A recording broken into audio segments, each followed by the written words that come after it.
Welcome to the episode 9 of Audio Discord podcast. Today we are talking about the correlation between treble extension and resolution / imaging. I know it's a little bit more of like a technical topic, but I feel like this is something a little bit of interesting topic that Ken and I talk about in private. So I think I want to do it just a recording of it. And we have our usual co-hosts with me today. We have Anthony. He's been dodging me with his one-on-one for the past 5 months. How are you doing today, Anthony? Good morning. How are you? And we have Ken. I think he's ready to educate me again on how treble extension is going and translate what Korn is trying to say. How are you doing today, Ken? Great. And we have Korn, who just finished his one-on-one yesterday, and it's about to probably confuse me once again with his technical terms. How are you doing today, Korn? Hello. How are you doing? Good. So I think like the first thing that we have to talk about is probably the harmonics, and I honestly don't have any idea what I'm talking about. So I think I'm gonna just can just explain harmonics to me again. All right. So for any instrument, any voice, anything you play, there's fundamental of the frequency, and then there's harmonics. So when you're missing harmonics, your instrument or your vocals will not sound full. So it's like muffle, it's like veil, all these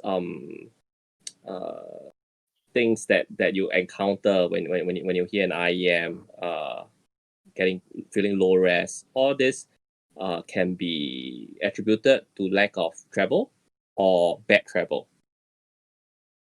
Okay, and yeah. So can you give me like Korn, can you give me an example maybe on frequencies about how harmonic works? So for example, if you play a let's say a fundamental at 500 hertz, let's say you strum a guitar and it's 500 hertz, like exactly 500. So the second harmonic would be 1000. The third harmonic would be 1500. So it's positive integers of the fundamental. So for example, Yeah, keep going. So for example, if an IEM is unable to produce, let's say, harmonics above 6000 hertz properly, 6000 above properly, it's going to sound dark. It's going to sound a bit like low resolution. Right. So when you play maybe a cymbal, you have first, second, and third, and then it just goes up in the frequency range, right? So and you're saying that if an IEM has a roll off maybe or just can't produce that kind of sound, it's missing a part of the harmonics. So it just kind of what I'm getting at is does it register in your brain that just it's missing, so it sounds low res, right? Yeah, exactly. That's that. Right. And what about the imaging part of it? Maybe how does it contribute to maybe bad imaging or good? Just because having a very even harmonic response is very important for sound localization for our human ears. So for example, our ears are used to having we need a 9 to 10k deep on the IEM. So if the 9 to 10k region has a spike, for example, the very popular headphone, the Sony Z1R, the MDR Z1R, it had a spike around the 10 to 11k region. So that region was very harsh and it affected sound localization a little bit. And when you take this spike out via EQ, it sounds much better and sounds much more accurate, and it presents that the spaciousness of the staging much better. Okay. So that we need a 9 to 10k dip, but in normal, I'm not saying not in audio gear, but in the real world, there's not really a dip there, right? Yeah. If I'm not wrong, it is the pinna flange region that gives us that 9 to 10k dip. Naturally we hear. Oh, so we just hear it in our ears. It's a part of our anatomy. Oh, okay. And it but like most IEM has like a roll off, right? At 9 to 10K. Is that I'm trying to think in my head, like nothing out of the normal has like a flat response from like 9 to 10. It always starts around like 8,000, right? Has a peak if it is a V shape, right? Yeah. But what's important is to not have a spike around like 9 to 10K, and that will be a bit fatiguing to our ears. Oh, And okay. we have a perfect example here, 9 to 10K, Andromeda. Oh, does it? Yeah, That's it is fatiguing. So I guess like some for some people they are when they try Andromeda and are like, hey, like the imaging is good and stuff. Maybe they're not used to having that 9 to 10K boosted, and for the first time in their life, it's like, oh, this is so boosted to the point that they think the imaging is good. Is that where they call like maybe people like say sparkly treble? Is that where that comes from too? Or Yeah, definitely the sparkly treble came from that region, very intense treble at the region. But when the treble is not smooth, it gets artificial. So that's what I'm getting when I try Andro. Okay, I did not know that. Um, and on a lot of the technicality side, I feel like why this is important is that it's not just like the whole of technicality. I think we're just talking about how treble extension contributes to like having good imaging and technicality, and it's not just like the one, just like the be all end all contributor to it, and there's other factors that we try to maybe eliminate ourselves. So I think we're just talking about why maybe the lack of treble extension is bad. And you see, and I have this funny question, like, and I see a lot of these IEMs, right? Maybe not Andromeda, a lot of the V-shaped IEMs, and they do really just drop off at 8,000, right? And I'm not wrong, right? Like if you're looking at like a lot of VX or just like 12T, they do drop off, like, right? So what's the how should, like, why is there this drop off? Like it just kind of rolls off after 8,000. On. Okay. The thing is that BAs tend to have a bit of a have issues producing higher frequencies, especially if you pair like if you pick drivers that aren't very good at treble extension, because there are specific BAs that are made to do treble, and there are also specific BAs that are meant to do more of a mid range kind of role. And in the current market, we tend to see more BAs being used to cover the mid range, and then they use them to function as tweeters, which is why they don't have much extension past about 10,000 hertz. And the other thing is that when it comes to measuring systems, it is very inaccurate past that region, past from 10 to 20K. So we do see a roll off, but at the same time we will see the infamous 711 coupler 13.5K peak. Yeah, so that's also a concern due to how treble is measured as well. Okay, so you're saying that like the couplers that just the industry use are not really exact, like super exact in this upper treble range. Is that what you're trying to say? Yeah. Or and there's like limitations, and the physical limitations of VA driver, right? Yeah. Because the internal volume, like the air volume within the 711, it doesn't represent even the average person's air volume in their ears, and so everyone has very different ears regarding air volume as well as the smoothness, the geometry of their inner ear. So when it comes to sound, the sound waves traveling from they are above 10,000 hertz. They travel in a straight line.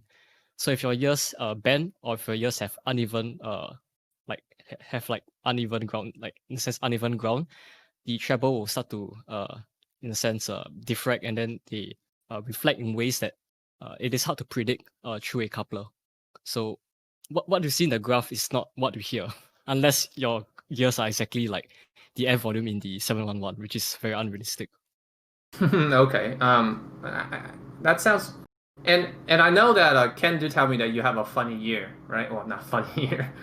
Uh, uh, but Ken, you said that you hear more treble, right? Isn't that right? Or do you not hear more treble? What is it? Yeah. I naturally hear more treble due to how my ear is shaped and the canals are uh, shaped, as well as the depth before um before the sound hit my eardrum. So my canals are pretty deep as well. So I'm sort of naturally bass deaf. So I just hear so little bass and so much more treble compared to well, I guess the next person.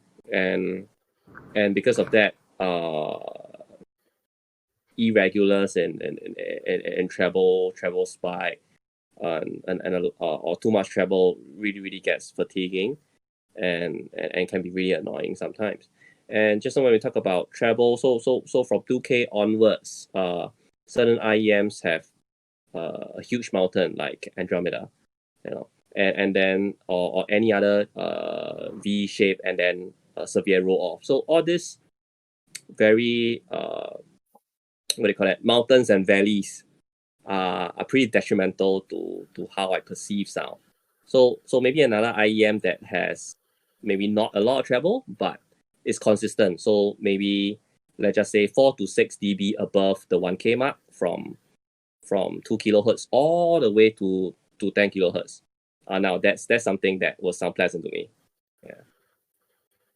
Okay, so like, but how do you find out that you're like, that you hear more treble or you hear less bass? Is that something like some people, normal people, have to worry about? Uh, Not really, because they'll never know how another person hear, and no one will know how you hear. Oh So man. it's more of a personal observation, because I did tests, I EQ, I tried different insertion depth, and just to see, and with all sorts of EQ, trying to see how do I fare compared against Harman, compared against diffuse field. So with all these testings with different earphones with EQ, I sort of like understand more how my ears perceive. So I know what they don't like, and I know what they like. And everyone is different, you know. So like I like bass. It's probably because I'm bass deaf. So maybe if I have someone else's ears, you know, and they are treble deaf, then obviously they want more treble, because they hear so much more bass and they hear so little treble compared to me. So okay, going back into maybe harmonics and how you judge the peaks and valleys. So when we're talking about treble, it's 2Ks up, and you're trying to say the treble really shouldn't be maybe 5 dBs more than 1K. Is that the general rule of thumb to No, compare? that is for me. So like Okay. for me, typically I like 6 dB, 4 to 6 dB of PINA compensation, and the treble can be around that range all the way to 10K. I don't like funky spikes, like suddenly go up and then so on. So the smoother it is, the better it is. When there's funny spikes, then like example, if there's like Andromeda is like the 9 to 10K is a huge mountain there. And then Andromeda does not have a lot of PINA compensation to start with. So the contrast between the 2K to 4K region and then the 9 to 10K region. So any instrument that has harmonics that go through the whole range will sound very bright, will sound steady, or it will Okay. just sound piercing to me. Yeah, violins maybe. Yeah. And Corn, maybe you want to talk about the little bit of the driver and the driver selection, as you said that. Well, nothing is ever a straight line, right? And it's kind of hard to achieve. Yeah, it is very difficult to get a very even kind of treble response, because BAS drivers they tend to have resonances around areas that you don't necessarily want. For example, they can resonate at exactly 8,000 hertz. They can resonate at, let's say, 5,000 hertz. They can resonate at 6,000 hertz. So it still does come down to driver selection and picking which drivers that to get the minimal amount of resonance around the area, as well as balancing between the amount of dampening with the drivers they pick. Because let's say if the driver has an 8K resonance and you want to damp that down, so if we damp that down and then the treble extension past 10,000 hertz might be affected a lot. So it is a kind of a balancing act between selection, how much damping, as well as figuring out the crossovers for the drivers themselves. Okay, and you like to talk about treble extension a lot, and obviously, and you also said that it's not super accurate on graphs. Is that just something that you have to train your ears on to just hear treble extension, or like, I feel like it's something that, I feel like it's something that you have to, at least for me, because I am not super well trained, but I'm also very spoiled, so I will not notice it until it's gone. Do you know what I'm saying? Yeah. I totally empathize with what you just said. For example, let's say I'm used to let's say the Sony IEM9, and then going that to the Roland, it's like, whoa, like where's the treble? Like the tweeter sounds like burnt out or damaged. I don't get that feeling with the Roland. Okay, and well, I mean that's a very like a big contrast, I feel like, between the two, right? And again, I don't think how, what if you just have something that's just like doesn't do treble very well, and you suddenly switch to something that like I never have that feeling, just because I don't remember the last time I had something that's bad. Not like, say, okay, well, I'm gonna put it nicely. What if you were a pleb and you have something it's like that doesn't do treble very well, maybe like a I don't know, maybe like a cheap single DD, and then you're trying to like say, oh, this treble extension thing, it's I think it's interesting to try something that's like maybe they can fit the Z1R or something, right? Does it sound completely different? I feel like it's one of those things that you don't really miss it until it's missing. But if you don't know what it is, then you really don't care. Is it like apparent? Is it obvious? Yeah, I think it's very true that you do have to have experience with something that's that extends beyond to the treble, and as well as having heard something that is bad at treble extension. For me at least, my IEM with a very bad treble extension is the MH334SR. Well, like it sounds like it doesn't have anything like above 10k hertz. Yeah, so when I put it next to, let's say, my SH3 or any other transducer that can produce more treble past 10,000 hertz, the contrast between the even in the timbre kind of changes, the timbre changes, as well as like the quality of sound just sounds more high resolution and more defined. Okay. And does that show up on the graph, or like is there like ways to like to find out, is this like, or just like how you feel? I mean, I would trust my own ears first, but when it comes to graph, like especially the 711 system, well, it is not accurate, but you can still take the existing results and to form your own observations based on what you see on the graph, for instance. Yeah, I think we can take one step back from this. It's like treble extension past 10K is all good, but a lot of IEMs do not even do well after P9 compensation. So like after 6K, so the 6K to 8K region is a complete deep, sometimes even below the 1K mark.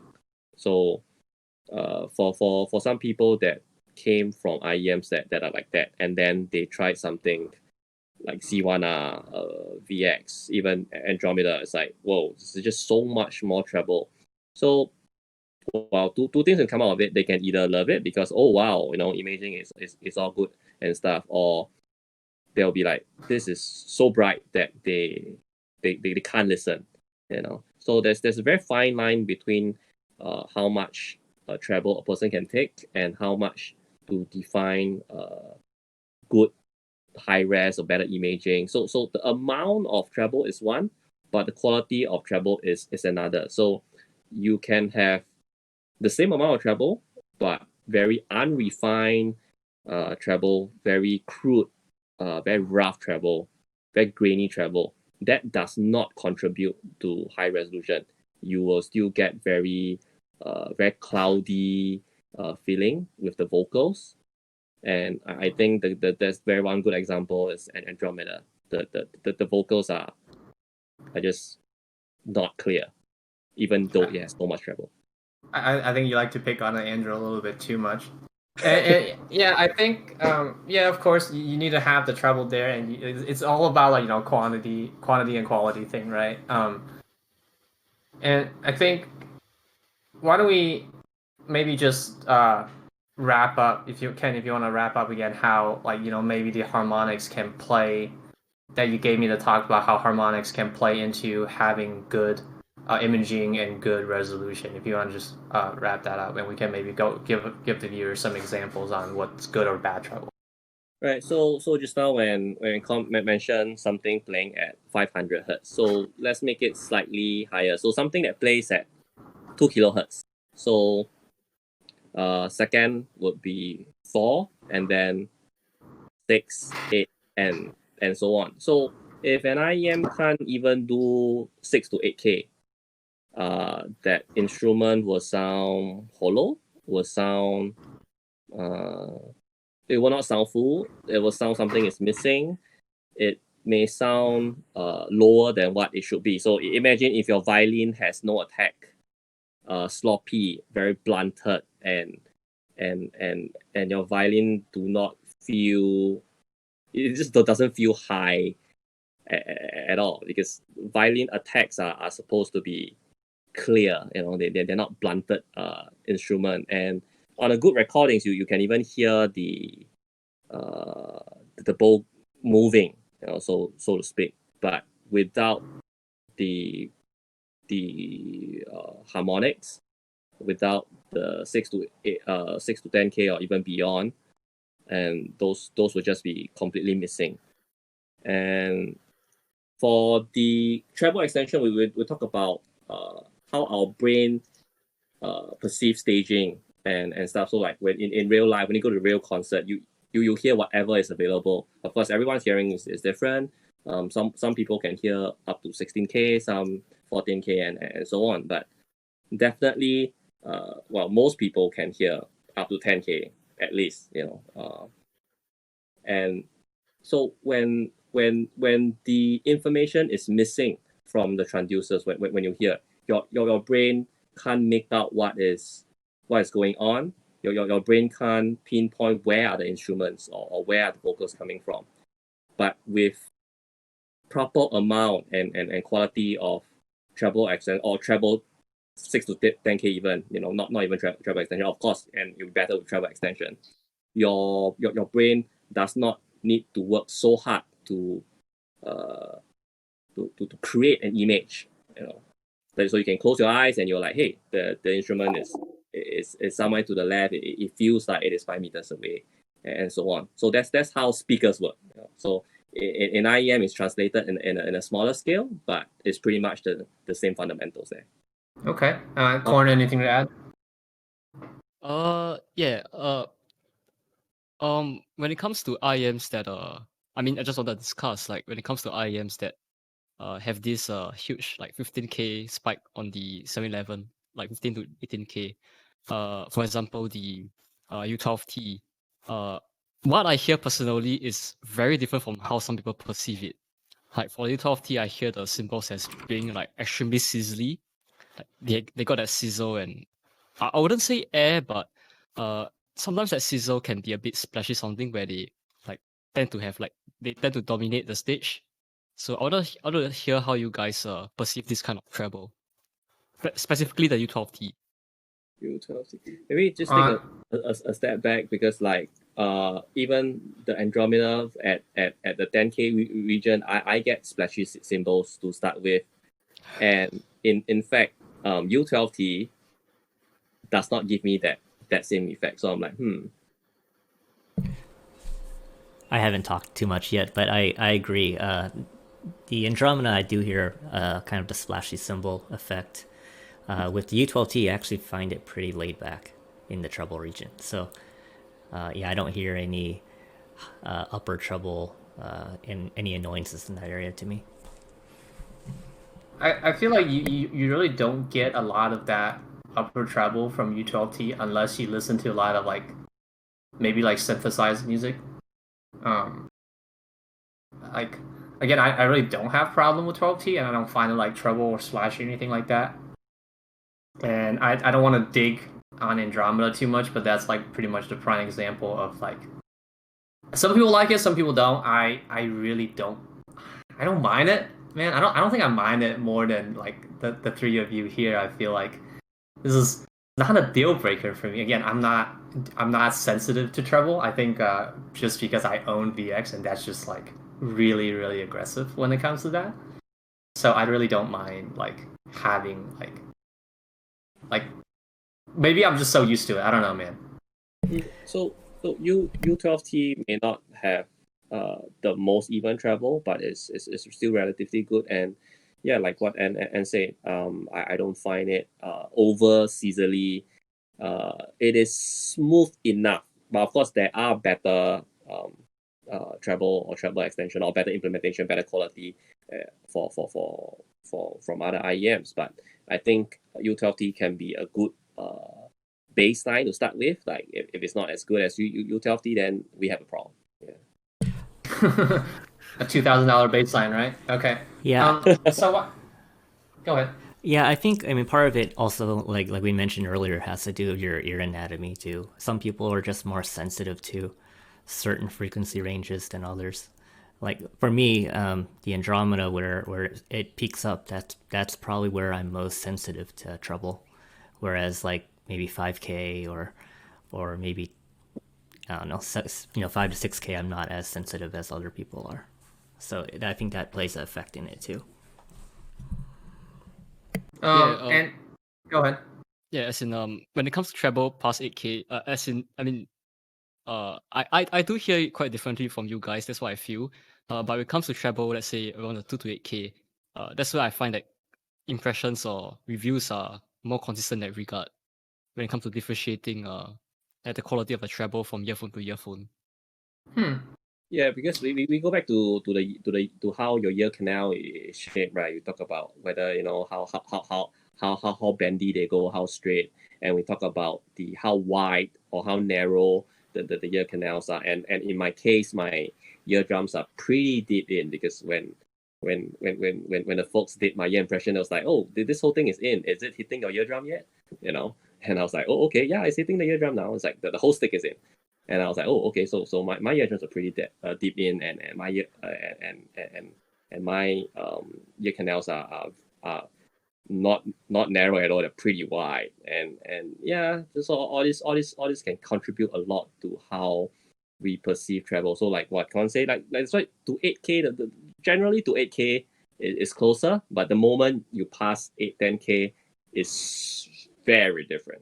Okay, so it's just something that people have to listen to a lot of things and just find out for themselves how they perceive those frequencies past 8K. Is that what I'm getting at? Yeah, a lot of audition, experience, and of course, like in my case, I feed around with EQ, just like let's spike it out on purpose to find out how bad it sounds, how good it sounds, and I'm sure Con did the same thing as well. Yeah. Okay, so just a lot of your mileage may vary stuff, and on the sensitivity stuff, you could go to your audiologist and find out what they can like pretty much find out what you're sensitive at, right? Right. Yeah, you can go to a doctor for that. I don't think about picking your favorite IEM has it's worth the trip to the doctor to find out what I don't know. Maybe some people like I do think that like what Ken said, playing around with EQ. I mean, that's free. Anyone can download EQ software and play with it. And I actually experimented with that a year ago, and I found out 14K I'm sensitive to if I raise it up too high, and I didn't even know I could even listen to 14K, but apparently I can. Yeah, but also or transducers, so you need to get some or at least have a baseline transducer that can do 14 or Right. I don't think a lot of IEMs can do 14K. That's or unfortunate. headphones. Or headphones. There you go. Yeah. And there's a lot of technical talk. Why don't we just move on to more of the general IEM? Maybe give some good example. And I want to go to Anthony first because he's the one, the man of chi-fi, and I feel like a lot of the chi-fis that don't really have good treble extension, unfortunately. Is that something that it's something that's like hard to do, and it's one of the big things that they neglect in terms of like tuning or what have you, or driver implementation. Is that something that you agree, Anthony? Yeah, I do agree. Pretty much everything seems to kind of drop off right around 8K at best. I think I think in a lot of the chi-fi cases, they over accentuate the lower treble, and from around 3 to 8K, typically they raise that area way too much, and maybe that compensates for not having any upper treble extension. But yeah, most of them I've tried, they usually drop off right around 8K, and it's usually a pretty massive cliff. Okay, so go ahead, Ken. For easy to get people's attention, we talk about V shape, tuning and stuff. So like, it is to anyone's advantage to tune 4 to 8K, or like the 8K is the limit of the cheaper hardware. And then if they tune 4 to 8K up, any untrained new ears, they'll be like, hey, this seems clear, because it's an artificial boost of treble to the point that they do not know how to tell because they're just not trained. So that's an easy way for manufacturers to get people to buy their IEMs. Like that's why V shape are popular for a good reason. It's like scientifically true. Yeah, it artificially makes you sound like you're hearing a lot more detail, but in reality, all you are getting is detail pushed closer to your, pushed more forward. Right. Yep, that's absolutely right. And because of the lack of treble extension, it falls off after a cliff. For trained ears, they'll be like, hey, like my violin sounds like really, really sharp, and then wait a minute, it's still not full. Yeah. Right. And go ahead. Oh, I was gonna say, the maturity of the instruments and harmonics, they typically do end around that area. So, for most things, that's probably fine. But there is, to get everything, you need to go beyond that frequency range. Right.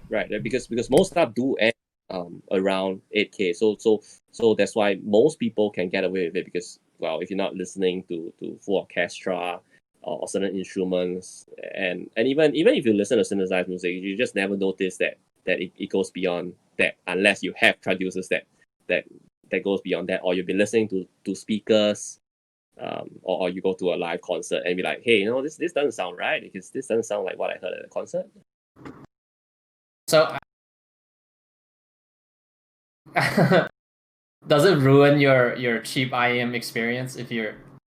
I feel like that kind of applies to me in a way that I don't like to listen to a lot of cheap stuff, because I don't know why. I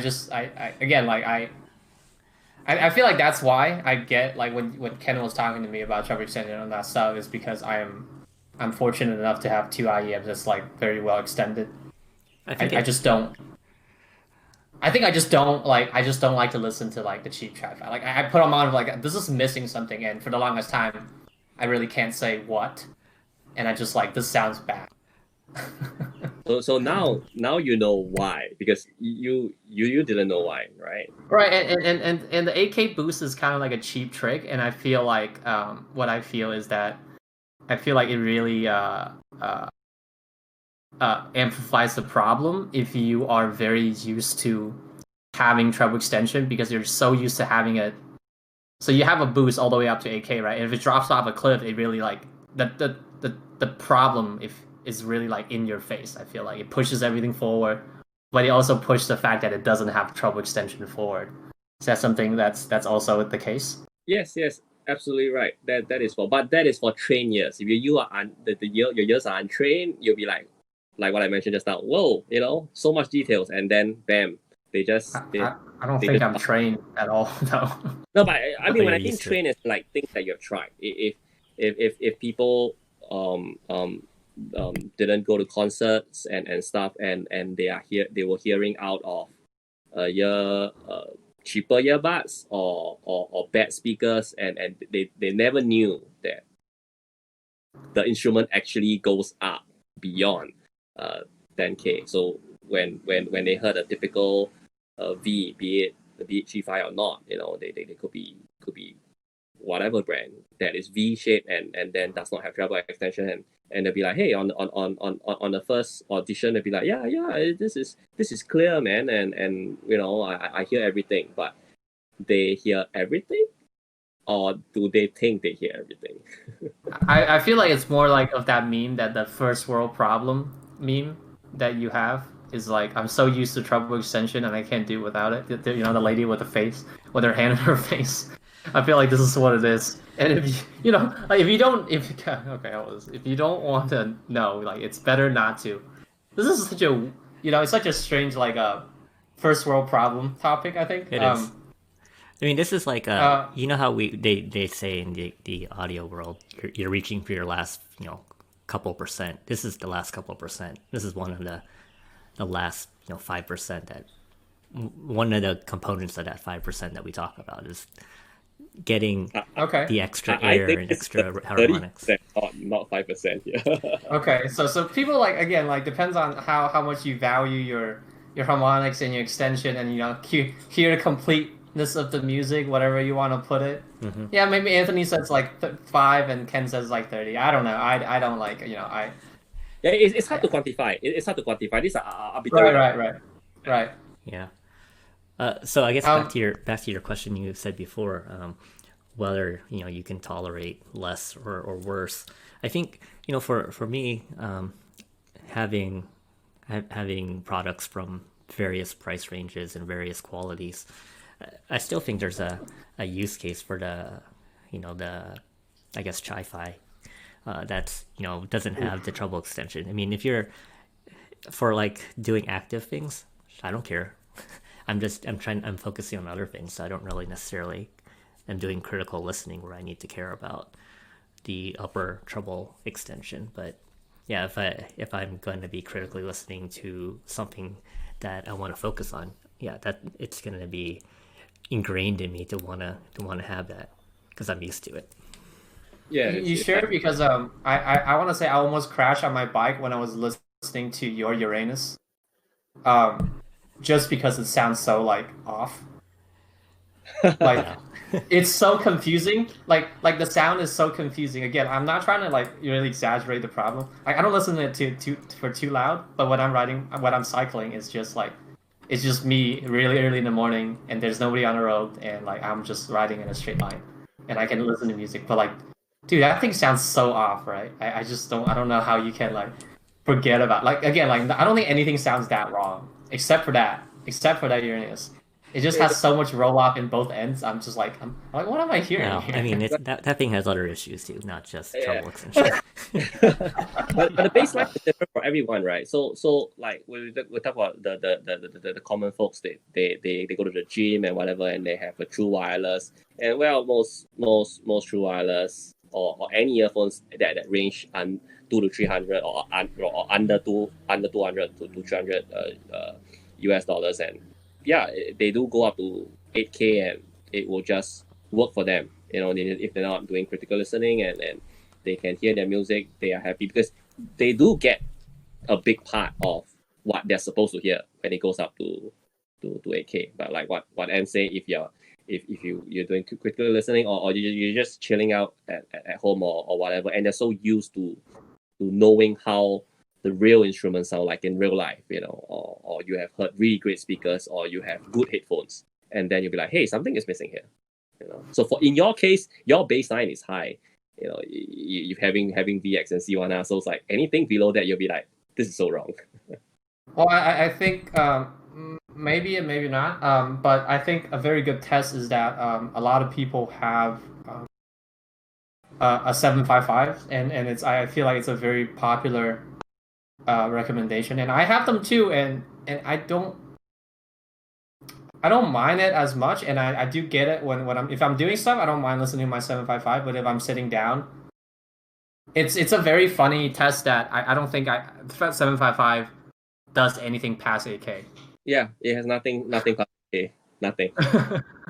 So I was testing with Ken. I was going on that silly Treble website, right? Like if I would like I can listening, I can hear like all the way up to like 16K if I really like blast the volume on my VX, right? But like the second I switch to my 755, anything past 8K I cannot hear. It's just the funniest thing, and I feel like people like to say it's like, oh, 755 is a great IEM. It really does. Like just from the treble extension perspective, it really does sound like really low, like really fucking low res.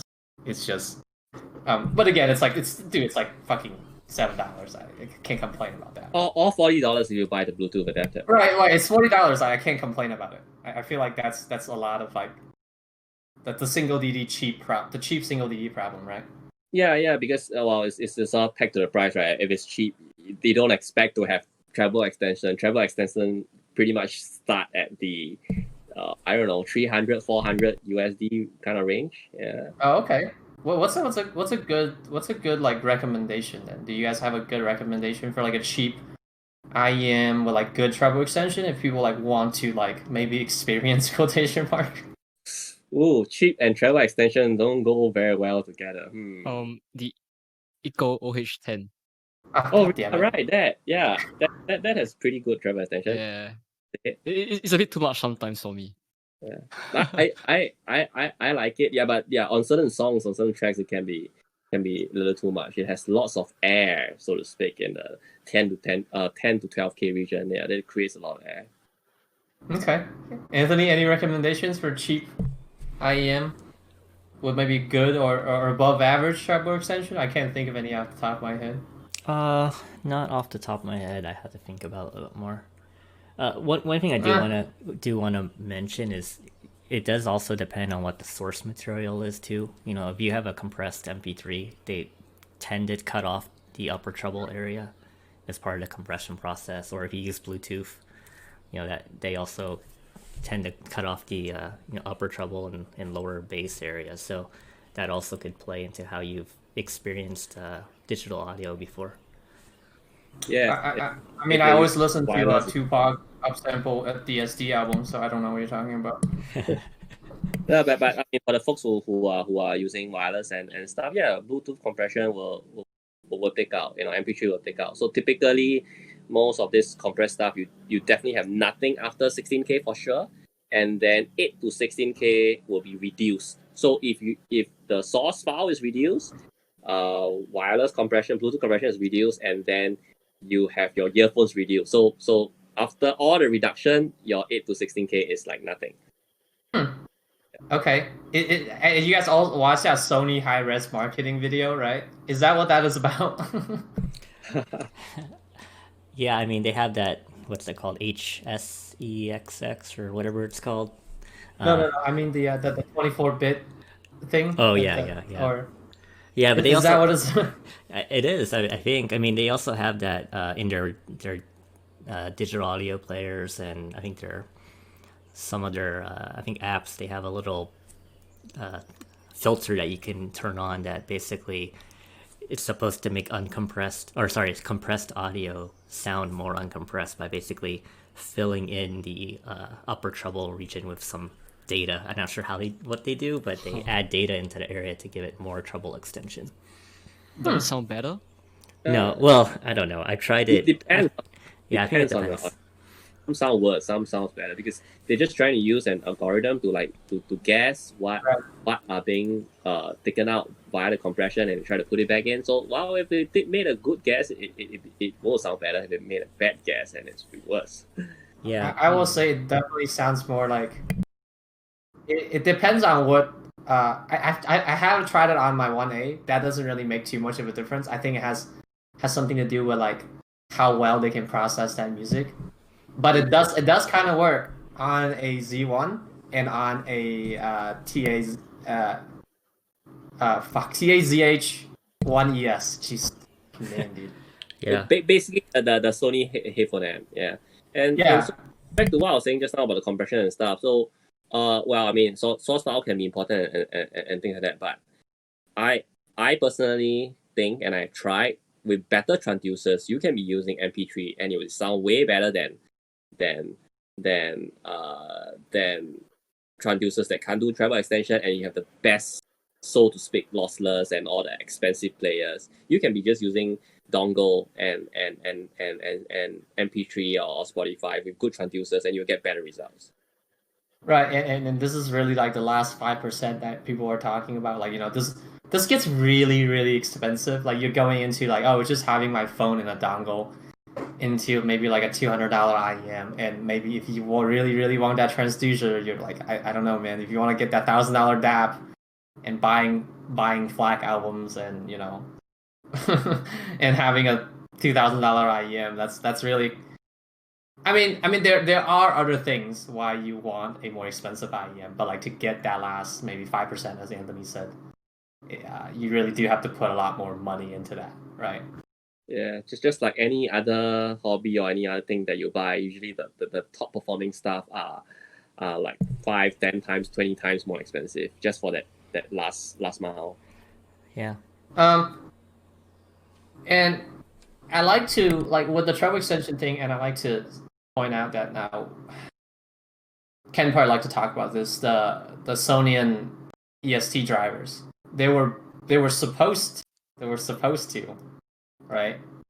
The Sonian recently introduced like these like BA looking electrostatic in-ear monitor drivers, which has almost always been a flop in when they were implemented in an IEM, i.e. the Fearless Roland and the EE Wraith. Yes, Wraith. Like, it has, again, and Cohen can complain about that. There's some kind of design flaw in the EST driver, right, Cohen? In the case of the EST drivers, specifically the EST65D A01 from Sonian, the output of the driver is very low. So if you put a sensitive, like if you pair a sensitive BA or DD next to it, the electrode has barely any output. Like, really, like, okay, let's say you could be playing audio at 70 decibels, and the EST driver will be outputting 30 or 40 decibels. That's how low the output is. This problem is also seen in the IEMs like the EJ07, the Clinical Dawn, the Roland, and in reality, most of the EST hybrids have this problem where the EST is playing so much lower compared to what they're paired with. But if you measure it by itself, there is a lot of SPL over 10,000 hertz. It's just that the potential is just in a sense hidden behind, or rather untapped. It is currently untapped by manufacturers. Overshadowed by the BA, I guess. Well, it is an implementation issue where the sensitivity of the electrodes are very low. Yeah, so right. I like so when Raj mentioned electrostatic, so the correct term is electrode. They are not electrostatics. They are not stacks. Yeah. Hey, you know what? I'm just going by their The marketing material. Yeah. I know. It's like most people do not know, so I'm just pointing out because Con made a correction just now. It's more like a BA that's driven the electro. What I imagine in my head is more like a BA construction, but it's driven by it's totally different. It's totally different. Is that? Yeah, really? It's totally different. Yeah. It looks like a BA. Like, the thing looks like a BA with like a little energizer in it. Like, yeah, that's it looks like that. with a little car battery attached to a BA driver. That's what it looks like. So the full electrostatic usually have external, just like the stacks. You have external power. You have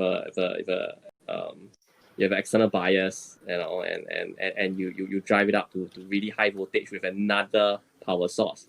Electrodes basically just use whatever you have from your audio source, and then step up with that small little box there that transformer thing.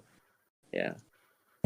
So I'm not an electrical engineer, but so is the main issue that the sensitivity of the BAs or dynamics much higher than the electrostatic tweeter, and so the if they put it in, let's say, put it in series or parallel, they're not optimizing the power that's going into the tweeter. So ideally, they would probably need to put some sort of resistor at the BA Right. to give equal power to everything, or at least push more power into the tweeter. Yeah, they will have to attenuate the BAs and the DDs. Absolutely right. Yeah. But like, Yeah. I think isn't that like more of like a size constraint then? Like if you have to put like so many resistors just to like maybe like again. No, I think that's the weird part, right? Like the electrics IEMs, the EST IEMs, people have been shoving in so many drivers, and in fact, if you look at those with lesser drivers, they are implemented slightly better. You know, like I mean, Elysium. Look at Elysium, minimal amount of drivers, and they actually have decent EST output. So, Yeah, but that's that's. Go ahead. Oh, I was going back to my little engineering talk, but so I guess does the Elysian need more? Is the overall IEM sensitivity and power requirement higher than a normal IEM?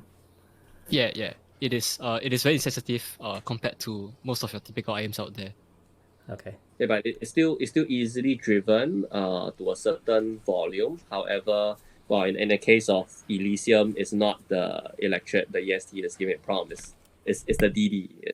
Somehow, somewhat. Well, when I tried it with some desktop amp, the DD, because the DD handles the meets, right?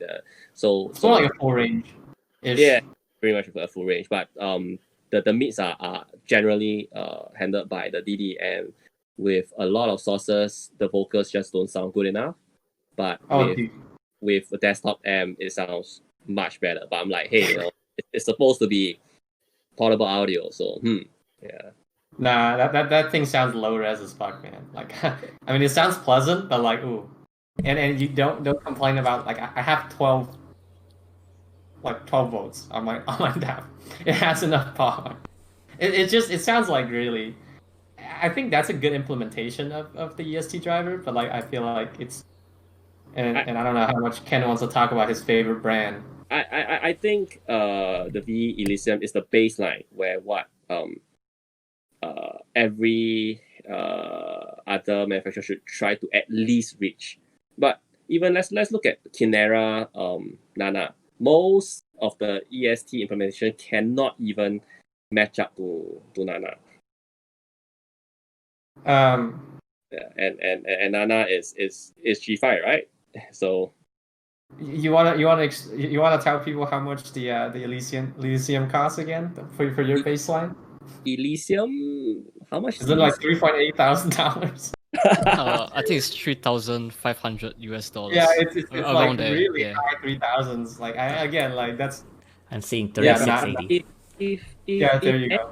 If any manufacturer implements ESTAT and it's not even better than Nana or as good as Elysium, why use the EST? You can just use BA and achieve better treble extension. So driver flexing. Upcoming audio Discord episode, driver flexing. That's pretty much what it is. I feel like that only. Yeah. And I don't know, like if you want to give out any Elysium's trade secrets, but there's actually is a IEM that does treble extension really well. That is not the Elysium from BE. It's the Elysian Acoustic. The DIYer from Malaysia, he made a tribrid flagship that measures crazily well on Critical's website. Yeah, you can check out the measurements on the website. That's a real good implementation. Yeah. Of the electrics. Yeah. But like that's like a one-off. I think that's also at the high 3,000 range. Maybe worth your money. that is very expensive. Yes. Yeah. And I think this is probably anybody have anything else to add? I think this is probably the short episode. It's just us talking about maybe first world problems. I think insertion depth. I think Oh yeah, clinical there you go. did write an article on insertion depth. So the insertion depth does matter because like how far is it away from your eardrums, right? So like the further away from your eardrums, that means the further the shallower the insertion, you get more lower treble, you get lesser treble extension. So like in my case, my eardrums are really deep in. So for me to get treble extension, it's really hard. I need very deep insertion. I need very good IEMs with very good treble extension to give me that amount of treble extension. So well, one way to go is to go custom. And I think well that's a very expensive way to find out, and I think for a lot of people, if you the easier way to find out is probably but still sort of get an anomotic. Yeah. And just right. And then you can maybe like shift like how deep you want to put that ear dildo into your ear, and you can kind of like if you're, I think you can kind of train into like just hearing how different it sounds with insertion depth. I think that's probably right. But the issue is the IEM itself does not have a lot of treble extension to start with. So yeah, right. But you're listening to the treble, like how it tends the mid, right? It's a good starting test, you know, right. to find out like how your ears are like, or how they behave with different insertion depth, and how they work with the amount of treble or treble extension that is pushing in. I mean like some people just don't like too much treble or treble extension for that matter, because their eardrums could be really further out and not so deep in like mine. Okay. And and I think it's probably like an easy thing to try, and you know going back to Z1R about how it really depends on how far the nozzle is to your eardrums. You really need that like optimized to get like maybe your preferred sound out of a Z1R. I don't know, and that's why I say like maybe don't. That's not a good blind buy unless you tried it. Well, I paid too much for the lesson to get customs to find out. Well, yeah, I mean, or just get custom. I don't know. Like maybe that's their preferred. Like that's your, then I think get a good custom IEM.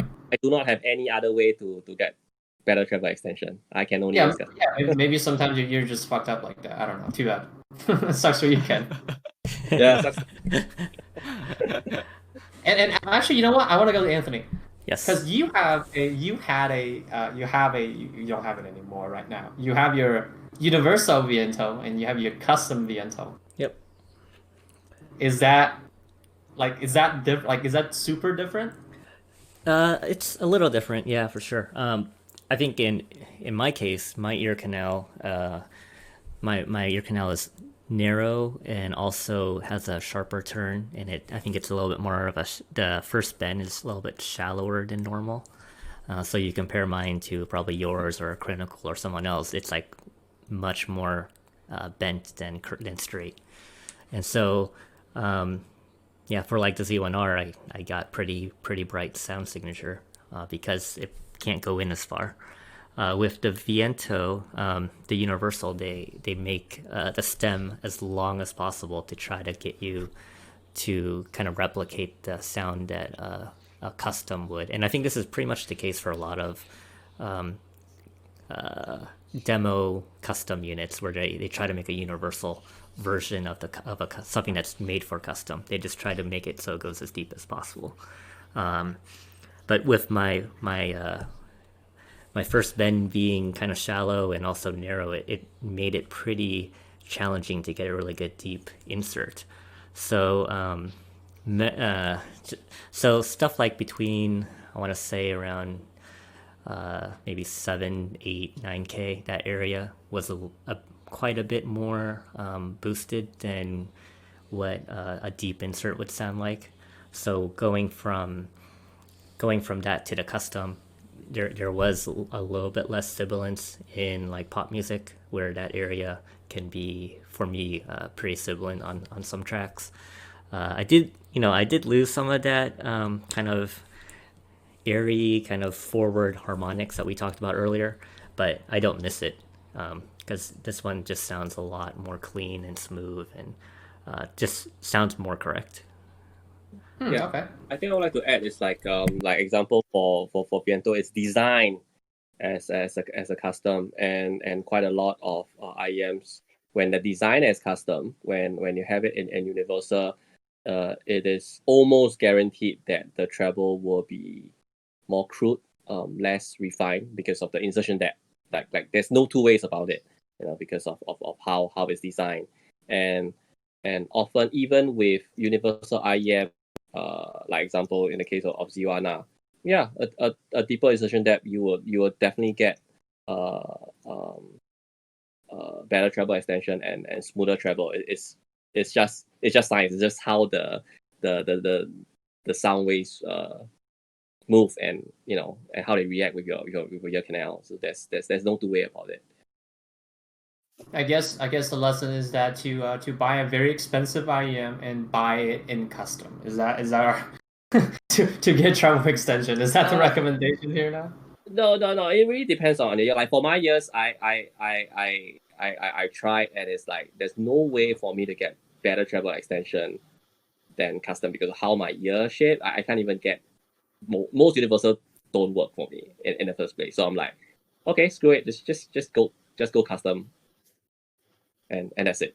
But for folks who don't have troublesome ears like mine, and they are not so sensitive to treble, they could be fine, or they are simply put their eardrums are further out. Because like for me, I get a lot of treble and very little treble extension, which is worse. Like, so I'm getting a lot of sibilance, a lot of splashy, piercing treble, and I still don't get treble extension. That's so awful.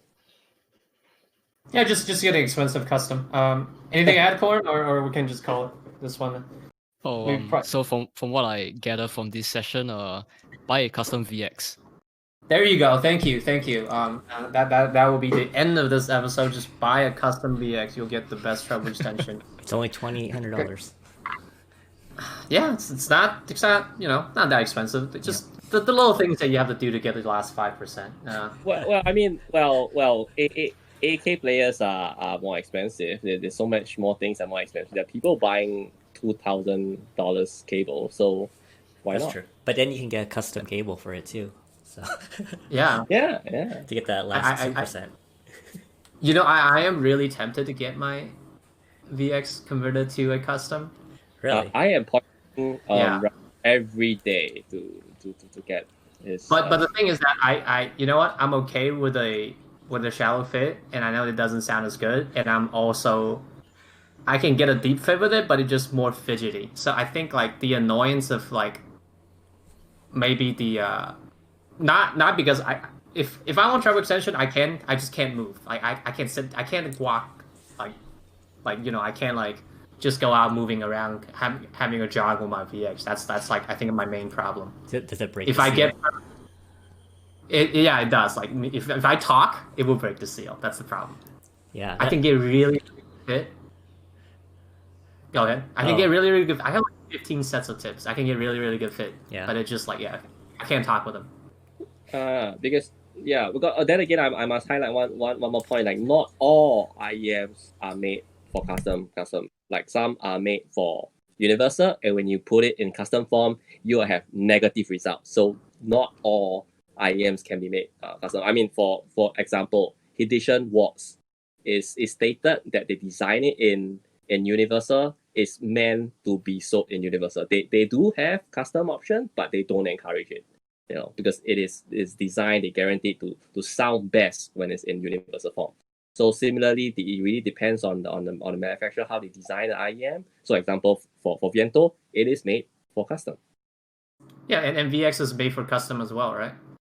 Well, it's not written, but from mine experience with measuring and understanding how the difference when an IEM measure in custom form and in universal form. The universal VX FR graphs looks like it's made for custom. I have yet to measure a custom VX.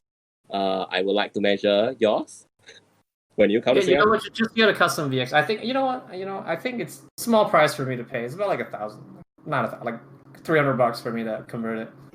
Yeah, because you can get it reshell, right? Yeah, I just get a reshell. It's not a big You deal. can send it for back me. to QDC as the official reshell, right? Yeah, I would just have to be back in China for that. That's the real problem, unfortunately. But yeah, that's the moral of the story. So I don't know how long this podcast been going on. Just TL didn't watch, didn't listen, whatever. Just get a custom VX. All right. Thanks. You can cut it, Anthony. We're done here.